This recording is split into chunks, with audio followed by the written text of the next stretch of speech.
Oi, bem-vindo ao universo fantástico. Poucas civilizações honraram os mortos como os antigos egípcios. Os reis eram sepultados em pirâmides gigantes de pedra. Monumentos míticos eram erguidos ao redor de seus túmulos, e rituais preparavam suas almas para a perigosa jornada após a morte, onde um poderoso deus da morte guardava as portas de um santuário utópico. Mas quem era o deus da morte no Antigo Egito? E por que essa civilização antiga estava tão empenhada na preservação dos mortos? Os antigos egípcios acreditavam na imortalidade da alma. Sua vida na Terra era apenas uma parada em sua jornada para um reino celestial chamado Campo das Juncas.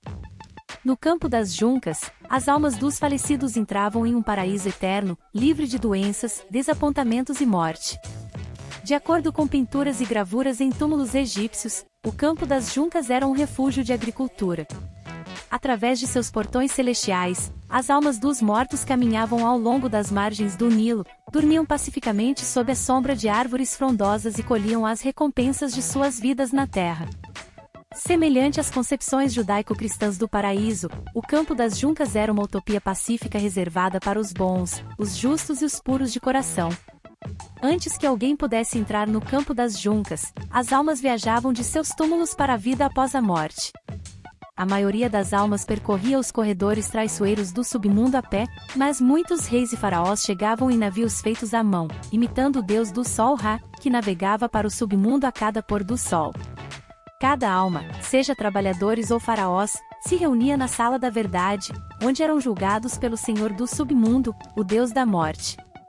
Um por um, o Deus da Morte colocava seus corações em uma balança de ouro e pesava a bondade de cada alma em relação a uma pena branca da verdade. Se o coração da alma fosse mais pesado do que a pena da verdade, ele caía no chão, onde era devorado por um Deus com cabeça de crocodilo. Se o coração fosse consumido pelo Deus crocodilo, a alma deixava de existir. Se o coração fosse mais leve do que a pena branca da verdade, o Deus da Morte consultava seu conselho de juízes. Se o Senhor e seu conselho acreditassem que a alma era honesta e boa, o Senhor do submundo dava as boas-vindas aos puros de coração ao Campo das Juncas. Lá, as almas puras viveriam e prosperariam pelo resto da eternidade. Como Senhor do submundo e guardião do Campo das Juncas, o Deus da Morte desempenhava um papel crítico na imortalidade das almas antigas egípcias. Poucas divindades no panteão egípcio rivalizavam com o Deus da Morte em poder ou popularidade. Mas quem era o Deus da Morte no Antigo Egito? E de onde ele veio? Desde o início da primeira dinastia até a queda do Novo Reino, os antigos egípcios construíram elaborados locais de descanso para homenagear e proteger seus mortos. Para os antigos egípcios, a profanação do próprio corpo era considerada um destino pior do que a morte. Se o corpo fosse destruído, a alma era negada a entrada na vida após a morte, nunca alcançando o Campo das Juncas. No entanto, muitos túmulos foram saqueados por ladrões de tumbas, especialmente os túmulos dos ricos e poderosos. A maioria dos reis e rainhas era enterrada com tesouros de suas vidas, que os ajudariam em sua jornada para o submundo. Infelizmente, suas posses mais preciosas atraíam a atenção errada. Por volta de 2600 a.C., os antigos egípcios começaram a esculpir chacais negros nas paredes de seus túmulos para afastar os saqueadores de túmulos.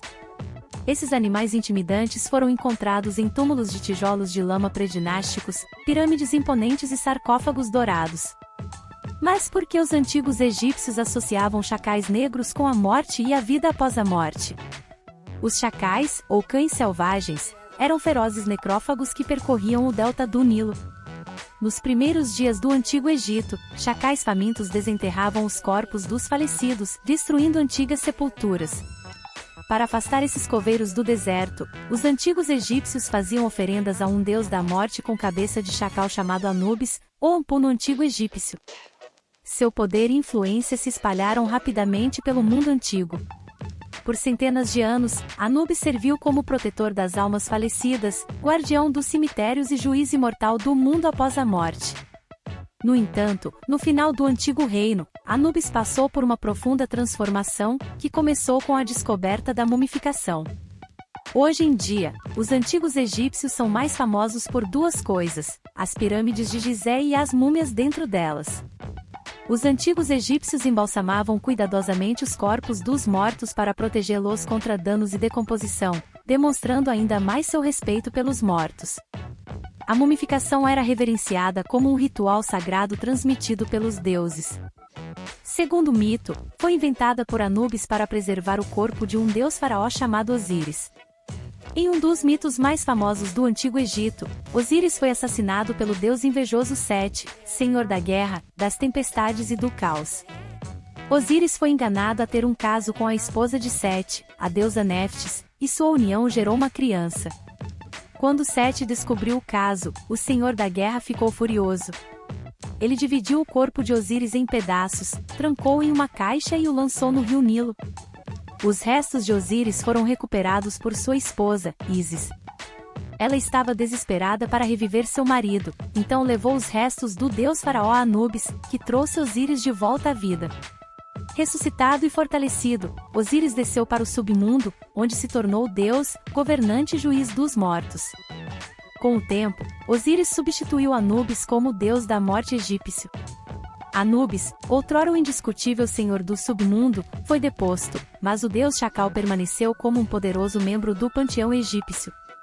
Anubis agia como o braço direito de Osíris e servia como o condutor das almas. Como Anubis se compara às divindades da morte de outras culturas e religiões? Na mitologia grega, Hades, o filho banido de Cronos, atormentava os ímpios em um reino sombrio cheio de monstros e fantasmas. Na escritura judaico-cristã, o diabo e seus demônios governavam um deserto flamejante, onde as almas más eram punidas eternamente. Anubis, por outro lado, não atormentava ou punia as almas dos mortos.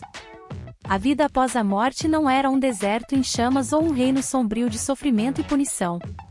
Enquanto o folclore egípcio antigo está repleto de vingança e ferocidade, sua rica mitologia revela, acima de tudo, justiça, preservação e respeito pelos mortos. Nenhuma divindade encapsula esses valores melhor do que o condutor de almas, o primeiro senhor do submundo, o deus de cabeça de chacal, Anubis. Bem-vindo ao universo fantástico e se inscreva no canal.